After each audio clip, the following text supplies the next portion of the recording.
दोस्तों, आपने कई बार लोगों को कहते सुना होगा कि मेरे नसीब में ही नहीं है, या नसीब में होता तो जरूर मिल जाता, या फिर यह कहावत कि नसीब से ज्यादा किसी को नहीं मिलता जरूर सुनी होगी।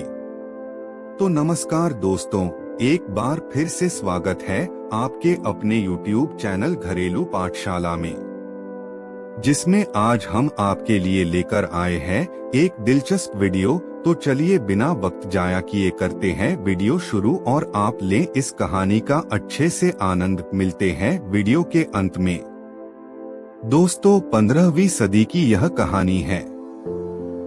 किसी एक गांव में बहुत ज्ञानी पंडित रहा करता था। पंडित आजू बाजू के सारे ही गांवों में बहुत प्रख्यात था और इसी वजह से धनवान भी। पंडित का परिवार ज्यादा बड़ा नहीं था।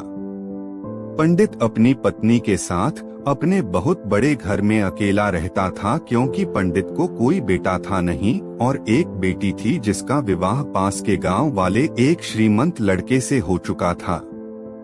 पंडित ने शादी से पहले अपने होने वाले दामाद की अच्छे से जांच पड़ताल की थी और अपनी बेटी का भविष्य भी ठीक से पढ़ा था, तब जाकर उसने बेटी की शादी की थी।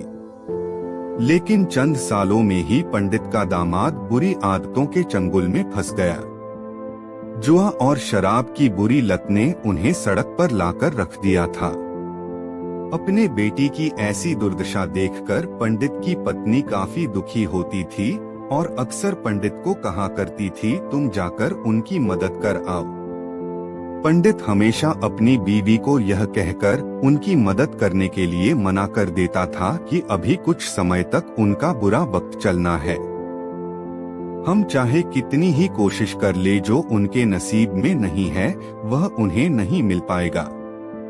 पंडित की ऐसी बातों से उसकी पत्नी काफी दुखी हो जाया करती थी और मन ही मन सोचती थी कि कैसा स्वार्थी पिता है, अपनी बेटी को इतने कष्टों में देखकर भी उसकी मदद करने के लिए मना करता है। आखिर भगवान ने जो इतना सारा धन धान्य दिया है उसका क्या करेंगे?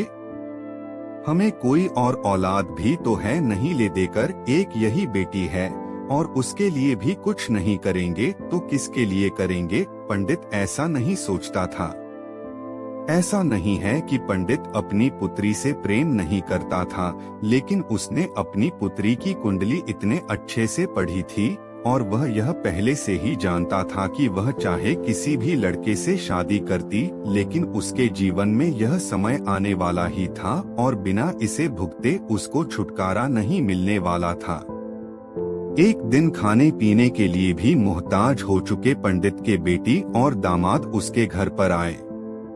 पंडित ने और उसकी बीवी ने दोनों का खूब आदर सत्कार किया और खूब अच्छा खाना खिलाया। बेटी और दामाद की पंडित से सहायता मांगने की हिम्मत न हुई, इसलिए वह बिना बोले ही वापस अपने घर को लौटने लगे। लेकिन माँ तो माँ होती है, पंडिताइन से रहा नहीं गया और बिना पंडित की इजाजत के उसने चोरी छुपे बूंदी के लड्डू बनाकर उसमें सोने के सिक्के रख दिए और बेटी और दामाद को दे दिए, ताकि बेटी और दामाद की कुछ आर्थिक सहायता हो सके। पंडिताइन यह भी जान गई थी कि बेटी और दामाद शर्म के मारे उनसे मदद नहीं मांग रहे थे, इसलिए उसने बेटी और दामाद को भी लड्डुओं में छिपे सिक्कों के बारे में कुछ नहीं बताया। जाहिर सी बात है कि जब वो लोग घर पर जाकर लड्डू खाएंगे तो उन्हें उसमें सोने के सिक्के मिल जाएंगे। इस तरह बिना उनके मांगे ही उन तक मदद पहुंच जाएगी। सोचकर पंडिताइन मन ही मन अपने बेटी की मदद करने के लिए खुश होने लगी। पंडित के दामाद और बेटी उन दोनों का आशीर्वाद लेकर अपने घर के तरफ रवाना हो गए। उन दिनों गाड़ियां तो होती नहीं थी, घोड़ा गाड़ी या बैलगाड़ियां चलती थी। पैसे ना होते तो और चीजों की लेन देन से भी व्यवहार होता था। बेटी और दामाद का गांव पंडित के घर से कोसों दूर था, फिर भी पैसों की कमी के चलते वह चलकर अपने गांव की तरफ निकल पड़े। थोड़े दूर ही चले थे कि पंडित की बेटी के पैर में मोच आ गई और अब उसको चलना भी मुश्किल हो गया।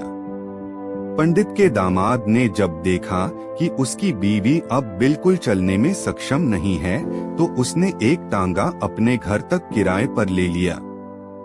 दोनों पति पत्नी टांगे में बैठकर घर तक पहुंच गए, लेकिन टांगे वाले को देने के लिए उनके पास पैसे थे नहीं, इसलिए पंडिताइन ने जो बूंदी के लड्डू उन्हें दिए थे वही किराए के तौर पर उस टांगे वाले को दे दिए। टांगे वाला बूंदी के लड्डू को लेकर वहां से चला गया। टांगे वाला अपने घर की तरफ जा रहा था, तब उसे एक हलवाई की दुकान दिखी।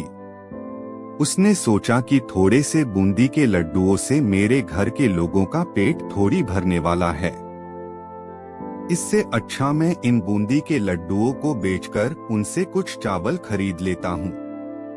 टांगे वाले ने बूंदी के लड्डू हलवाई को बेच दिए। जिस गांव में वह हलवाई रहता था, उसी गांव में एक आदमी ने अपने घर पर पूजा रखी थी और उसी पंडित को उस पूजा के लिए बुलवाया था। पूजा में लगने वाले प्रसाद के लिए उस आदमी ने उसी हलवाई से बूंदी के लड्डू लिए जहां पर उस टांगे वाले ने बेचे थे। हलवाई ने भी उस आदमी को टांगे वाले से खरीदे हुए लड्डू ही पहले दिए ताकि वह खराब ना हो जाए, क्योंकि वह नहीं जानता था यह लड्डू कब बने हैं। पूजा खत्म होने पर दक्षिणा और बूंदी के लड्डू लेकर जब पंडित अपने घर आया और खाना खाने बैठा, तो प्रसाद में लाए बूंदी के लड्डू खाते वक्त लड्डू से सोने का सिक्का निकला। इस घटना को देखकर पंडिताइन की आंखों से आंसू बहने लगे। पंडित ने जब पंडिताइन से उसके रोने का कारण पूछा, तो पंडिताइन ने पंडित को सब कुछ बताया और पंडित से उनकी बातों पर भरोसा न करने के लिए माफी मांगी। पंडित ने पंडिताइन के आंसू पोंछे और कहा कि तुम्हारी तरह मैं भी हमारी बेटी को बहुत प्रेम करता हूँ, लेकिन अगर हम उसकी अब मदद करते हैं तो दामाद हमसे हमेशा ऐसे ही मदद की अपेक्षा रखेगा और अपनी बुरी आदतों को कभी नहीं छोड़ेगा। पंडिताइन भी अब पंडित की बातों से सहमत हो गई। 2-3 महीने बीत गए।